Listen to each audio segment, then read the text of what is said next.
How are you supposed to pronounce a word from another language when you speak the language and your listeners don't? Should the way you hear the word in your head win out? Or should recognizability for your listeners be priority numero uno? How pretentious are you willing to sound? And what kinds of concessions should be made for the ears and tastes and feelings of others? When a friend called me out for sounding pretentious using the word rechercher, I didn't have to think too hard. Rechercher? Rechercher? Rechercher? It's French for well-researched or highly sought after, and I was using it in a quote for another podcast. Both the idea of changing the quote and changing the way I said it seemed ridiculous.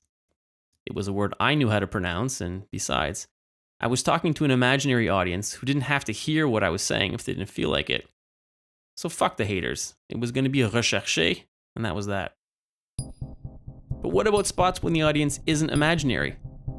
What about social situations where, at least in the mind of somebody prone to overthinking things, it can feel like the world hangs on the sound of a single syllable? How should it sound to say what you need to say? This is too much time to think. The Jalapeno dilemma.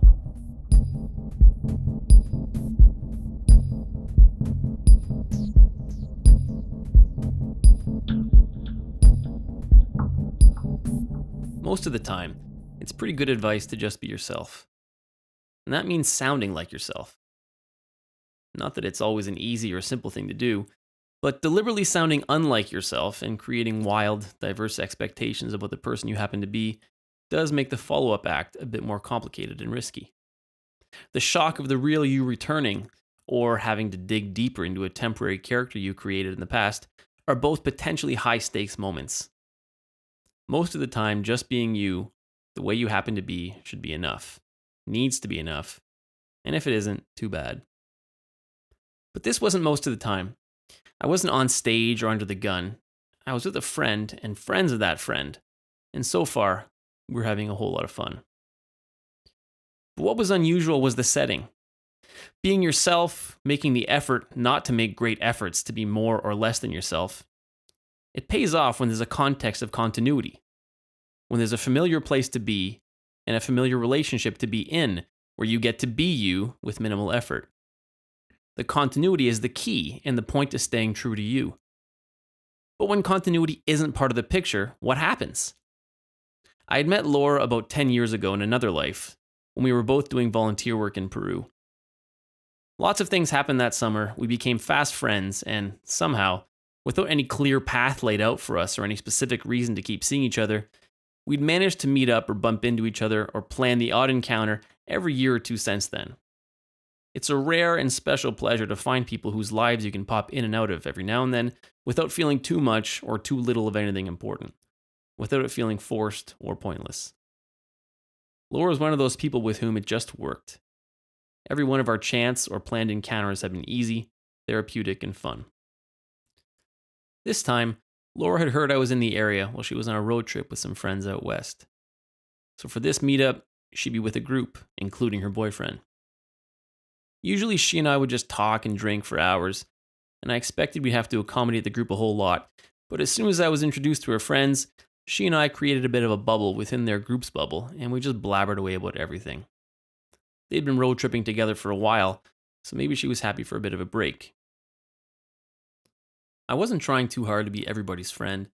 I was just focused on not hogging all of Laura's attention, which wasn't easy, and the day had been great so far. Like me, the group was from rural Ontario, from places you might call the heartland, a million psychosocial miles from Toronto or any kind of big city living. That guy's right as my jerk hand. Your cousin put a catfish in your glove box because he heard you called him a fucking dial tone on After a day in the sun, we went to their Airbnb and had just ripped through about 10 Letterkenny videos. The guys were all definitely laughing with the backwoods Ontario comedy. I think I was laughing a bit with it, but also at it. Your friend says he texts with his sweetie for about 2 to 3 hours a night, so it's like, okay, bud, let's take about 20% off her over there, eh? Talk turned to food, about what we would eat. Then one of the guys told a story about a disappointing experience at a bar down the street where, quote, the jalapenos they put on it didn't really pack a punch. Then another guy came up with a story. This one not disappointing at all about his last, quote, Jalapeno experience. Then Laura's boyfriend, Evan, shared the story of his most recent fiery encounter where, quote, that jalapeno burned me on both ends. Part of me probably knew I'd be facing a dilemma, but before I could consider how I would say what I was about to say, I had already jumped into the fray with the start of my own story of biting and burning. But biting and burning what? A fucking jalapeno? I knew that usually the word sounded like jalapeno, and I knew that Laura knew that too. We had both learned some Spanish down in Peru. And I assumed that most of the world knew it too. But did these guys? We had just watched some backwoods comedy where, as I mentioned, I felt like I was more on the outside looking in than they were. It seemed unlikely that the guys had studied any Spanish, or that they came from towns where there were any non-English speakers. But didn't everybody know it's jalapeno, not jalapeno? When I was a kid, my mom, who taught both French and English, would sometimes correct my friend's grammar and pronunciation. It was, without a doubt, the single thing she did that drove me the most crazy. From her point of view, I think she was just hoping to help them prepare to sound professional and slick later in life. But from my point of view, she was, of course, just humiliating them in my presence. And even decades later, these fears and feelings still lurk and linger in my body. In the moment, with these guys, as I moved in my sentences towards pronouncing the fateful first syllable for a powerful pepper, this stuff didn't quite get analyzed with the detachment and rigor I'm trying to apply here. Instead, I just felt part of me seize up with some primal fear, and I think memories of my mom's corrections are one of the reasons why. The very pronunciation of words, the way they can signal being inside and outside of social groups, the way they can lead us into partnerships with people we barely know, was also something probably lurking. At a camp for young French speakers in Ontario when I was 11, I remember a kind of pronunciation Gestapo that would prowl around asking more or less bilingual kids to pronounce specific words in French. If their accent sounded right, they got the thumbs up of coolness. If not, well, fuck them and good game. Later in life, I struggled for years when I moved to Montreal to fit in with my French. So the day the person at the McDonald's drive-thru carelessly answered my request in French for more ketchup with their own reflexive answer in French felt like a real breakthrough, like I'd been admitted to a tribe. The pronunciation stuff really mattered and still does matter to me. But did it matter to these guys? Just saying jalapeno, the way it sounded in my head, was the obvious play. But for the reasons I mentioned above, feeling like I might be correcting them, this option made me cringe. And added to that was the special nature of my friendship with Laura. I wasn't in this to respect the foundations of my true self, or create and follow up on a precedent of just being me. I was in and out of this group for one day. I probably wouldn't see Laura again for years. And part of the magic of our occasional long-term friendship was the illusion that we could just pop into and then effortlessly pop out of each other's lives without unnecessary friction or awkwardness or any sense of being a burden for the other person. It was childish, but I wanted to keep this alive. I wanted her to think of me as somebody who didn't cause any shit in her life. The solution to my pronunciation problem had to be perfect. The final straw which sealed the deal and made a thoughtless jalapeno pronunciation unthinkable was the silly unconscious male rivalry thing, which meant that I'd worried I'd be showing up her boyfriend by whipping out my suave, universally approved pronunciation in his face. I had, after all, just monopolized Laura's attention for much of the past few hours. So saying jalapeno, definitely the best default option, and in many ways my best option, was definitely a no-go. So what about the imitation option? How bad could jalapeno really be? I could just say it like the other guys, tell my story, then we head out, smash a few real-life jalapenos, high-five, and everybody goes home happy.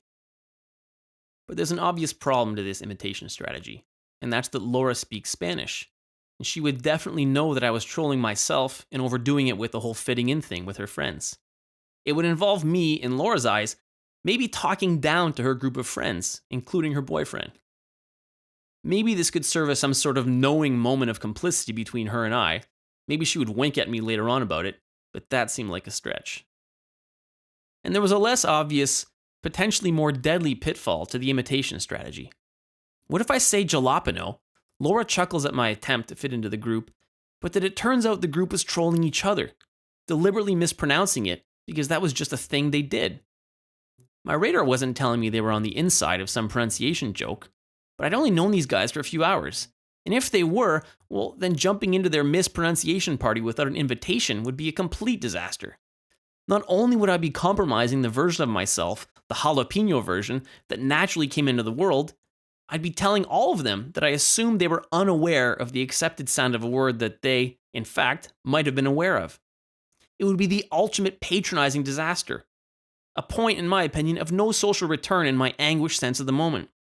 Sounding pretentious while fucking myself over and alienating others by trying to be the perfect pleaser is something like the sum of all my social fears wrapped up into a single syllable. So in the moment, with the simple jalapeno option a no-go because of my own hangups, and the jalapeno imitation a dead-on-arrival proposal because I know Laura will know what I'm up to right away, what other choices does a guy have? Is there a way of keeping the word and saving the social day? I can see two very different options, both promising in their own way. The anecdote I'd launched into was, of course, about a brutally burning experience. As option number 3, I could have said, "Jala fucking pino." I'd be drawing attention away from what was different about my pronunciation, with a bigger difference, my mangling of the word with the fucking, used to give some sort of pop to my story. I really wish I'd thought up this solution in the moment, because it would have felt like a plausible, real version of me, and also would have created a natural distraction from the possibly pretentious difference in my pronunciation. If only time had stood still for those few precious seconds. Option number 4 is the most unusual and maybe neurotic, but also my favorite. It involves making the dilemma the basis for an opening into a conversation. What if I'd stopped myself mid-sentence and asked the guys, am I a douche for saying jalapeno? And exaggerated just a touch the sound of my Spanish. It would have been strange, but this might have given me the chance to have the talk I'm having right now with myself on the microphone with them, despite the unpredictability that it might entail. In an essay called Against Self-Criticism, writer and psychoanalyst Adam Phillips says about the superego, that part of us that always knows what's wrong with everything about us before we even do it. He says the superego doesn't usually feed us our best lines, but that talking and writing about it can feed us some good lines. And I think this is an example. It might have given them a chance to let me into their world a bit more, and they definitely would have gotten a better view of where I was coming from. They would have seen that I was worried about sounding like a snob, which is most definitely a recurring concern in the game of being me. It could have become the basis for jalapeno joking throughout the rest of the night. Or they could have been weirded out by me angsting over such a stupid fucking syllable. Either way, the next time I see Laura, it could have been something we talked about, the jalapeno dilemma. In the actual world, with the entire split second I had at my disposal, I didn't go in for risky imitation, or defiantly perfect pronunciation, or clever over-fucking emphasis, or radical deconstruction into a group chat about my pretentious anxieties. In hindsight, I wish I had opted for one of these choices, despite the potential conflicts. Instead, I dodged the problem. They didn't know about my language police mother, or my working on an accent in Quebec, or the nature of my friendship with Laura, or even about my fear of being pretentious, and they wouldn't find out. Like a good politician or a diplomat or a timid spy, I told them a story about a, quote, really hot fucking pepper. My pronunciation was perfect throughout. Thanks to Julien Vezo for help with the music, and thanks to Al Yell for the sound recording.